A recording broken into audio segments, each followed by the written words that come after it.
ಹೇ fam, good morning. So 30 days ಚಾಲೆಂಜಲ್ಲಿ ಇದು ನನ್ನ ಫಸ್ಟ್ ಡೇ ಆಗಿದೆ. ಸೊ ನಾನು ಮೊದಲಿಗೆ 365 ಡೇಸ್ ಚಾಲೆಂಜಿಂದ ತೊಗೋಬೇಕು ಅಂತ ಅಂದ್ಕೊಂಡೆ. ಆದರೆ ನನ್ನ ಹಸ್ಬೆಂಡ್ ಹೇಳಿದ ಮಾತು ಕೇಳಿ ನಂಗೆ ನಿಜವಾಗ್ಲೂ ಬೇಜಾರಾಯಿತು.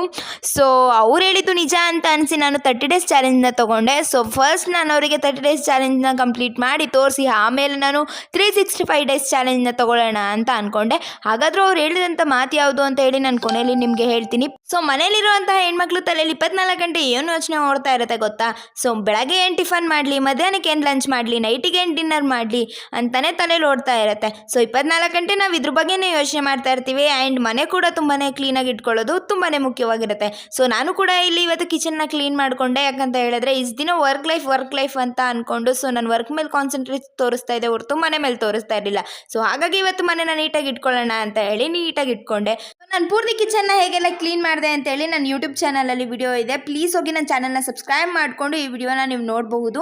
ಇದು ನಿಮಗೆ ಕೂಡ ಯೂಸ್ಫುಲ್ ಆಗ್ಬೋದು. ಸೊ ನಾನು ಆವಾಗಲೇ ಹೇಳ್ದಂಗೆ ನನ್ನ ಹಸ್ಬೆಂಡ್ ಹೇಳಿದಂಥ ಮಾತನ್ನ ನಾನು ಇವಾಗ ಹೇಳ್ತಾ ಇದ್ದೀನಿ. ಸೊ ನನ್ನ ಹಸ್ಬೆಂಡ್ ಏನಂತ ಹೇಳಿದ್ರು ಅಂದರೆ, ನಿನ್ನ ಹತ್ರ ಕಂಟಿನ್ಯೂಷನ್ ಇಲ್ಲ, ಸೊ 2 ಡೇಸ್ ಅಷ್ಟೇ ವಿಡಿಯೋ ಮಾಡ್ತೀಯ, ಆಮೇಲಿಂದ ವಿಡಿಯೋಸ್ನೇ ಮಾಡೋದಿಲ್ಲ. ಸೊ ಹಾಗಾಗಿ ಪ್ಲೀಸ್ ಆ ಚಾಲೆಂಜ್ನ ತೊಗೋಬೇಡ ಅಂತ ಅಂದರು. ಸೊ ಆ ಮಾತು ನನಗೆ ಕೂಡ ನಿಜ ಅನಿಸ್ತು. ಸೊ 30 ಡೇಸ್ ಚಾಲೆಂಜ್ನ ಅವ್ರಿಗೆ ಮಾಡಿ ತೋರಿಸೋಣ ಅಂತ ಅಂದ್ಕೊಂಡಿದ್ದೀನಿ. ಸೊ ಇಷ್ಟೇ ಆಗಿರುತ್ತೆ ಇವತ್ತಿನ ಬ್ಲಾಗ್. ಬಾಯ್.